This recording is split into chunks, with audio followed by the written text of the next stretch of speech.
आंदोलन शुरू किया था और आज ये चित्तौड़गढ़ में 15 डिस्ट्रिक्ट कवर कर चुके हैं और हमारे पूरे राजस्थान में कम से कम 33 से 34 ज़िले हम कवर करने के लिए जा रहे हैं। ये पूरी राज्यव्यापी जो DNT का हर ज़िले में आपने देखा पूरा प्रदर्शन, पुतला दहन, हजारों की संख्या में लोग भाग ले रहे हैं, महिला, युवा, बुजुर्ग सब लोग। इसका कारण यह है DNT समाज का हम 2 साल से जो हम लोग आंदोलन कर रहे हैं, बाल राय आंदोलन के बाद सरकार से बातचीत भी हुई 5 दिसंबर को और सरकार ने बोला कि सारी जो आपकी जो मांगे हैं वो 3 महीने हमें दीजिए, 3 महीने के बाद दोबारा से हम लोग बातचीत करते हैं। हमारी जो मेन मांगे थी, एक मांग ये थी कि जो DNT समाज का 10% आरक्षण अलग से होना चाहिए, क्योंकि रेन के आयोग, अपना इदाते आयोग, सुप्रीम कोर्ट और सब ने, आज के अखबार में भी आप देखोगे वो लेख आया है, सब ने बोला है कि इन समाजों का अलग से आरक्षण होना चाहिए।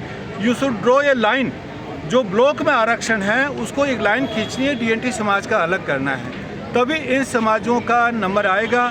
इनके बच्चे भी डॉक्टर, इंजीनियर, अधिकारी बनेंगे, इनके बच्चों को भी शिक्षा मिलेगी। 10% पॉलिटिकल रिजर्वेशन का भी रिकमेंडेशन किया उन्होंने। और तीसरा हमारी जो मांग है पट्टा और ज़मीन और घर। तो ये 3 मांगे हैं और 3 मांगों पे सरकार ने सुना और 3 महीने के बाद बोला आएंगे, लेकिन 5 महीने हो गए लेकिन सरकार वापस नहीं आई। इसके विपरीत सरकार ने हमारे आंदोलन को दमन करने की सोची। 78 लोगों पे केस किए, 6 लोग 18 दिन जेल में रहे। आज भी दो लोग पाली जेल में हैं। कल उनकी सुनवाई है बेल की। तो एक तरफ डिस्कशन और दूसरा तरफ सप्रेशन, दमन और दूसरी तरफ वार्ता। तो DNT समाज के ऊपर अंग्रेज़ों ने भी दमन किया था, वर्तमान सरकार भी दमन कर रही है, तो ये नहीं चलेगा। हम अपना हक लेकर रहेंगे। यदि सरकार हमारे 33 जिलों की विरोध प्रदर्शन के बाद भी नहीं विचार करती है तो 1 जुलाई 2026 को हम जयपुर में महापड़ाव करेंगे और इस बार डू और डाई का डिसीजन होगा। या तो सरकार हमें अपना आरक्षण और हमारे राजनीतिक प्रतिनिधि पट्टा, ज़मीन और घर दे, नहीं तो हम लोग वहीं पे पड़ाव करेंगे और पूरे देश के नेता वहाँ पे आ रहे हैं। लेकिन सवाल ये उठता है कि सुप्रीम कोर्ट की जो गाइडलाइन है, जो निर्धारित आरक्षण है, उससे आगे जो है सरकार आखिर कैसे जा पाएगी?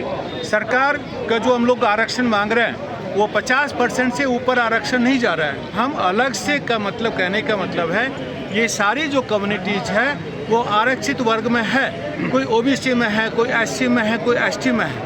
हम लोग ये कह रहे हैं कि जैसे आरक्षण OBC में 21% है, 21% में एक लाइन ड्रॉ कीजिए, जैसे आंध्र प्रदेश में उन्होंने किया है ABC। तो A में DNT आती है, जो 7% उन्होंने उसमें दिया और 3% उन्होंने SC में दिया। तो हर एक वर्ग में ABC वर्ग होगा तो 50% की जो लाइन है वो क्रॉस नहीं होगी। रिजर्वेशन विद इन रिजर्वेशन, ये हमारी मांग। आपने कहा कि महापड़ाव डाला जाएगा जयपुर में, तो कब तक डेडलाइन तक इंतजार किया जाएगा? हम 1 जुलाई के बाद 1 जुलाई फिक्स है हमारी, और वहाँ पे महापड़ाव तब तक इंतजार करेंगे जब तक सरकार हमसे समझौता नहीं करती है और हमें आरक्षण नहीं देती। यानी कि महापड़ाव अंतिम जो है अनिश्चितकालीन महापड़ाव। आपने कहा कि कई जिलों को कवर कर चुका है, लेकिन बाकी के जो जिले बच्चे हैं वो क्या वहाँ भी जाने की योजना है? बिल्कुल, कल उदयपुर में है, फिर सलूम्बर में है, डूंगरपुर में है, बांसवाड़ा में है, सब जगह पे है।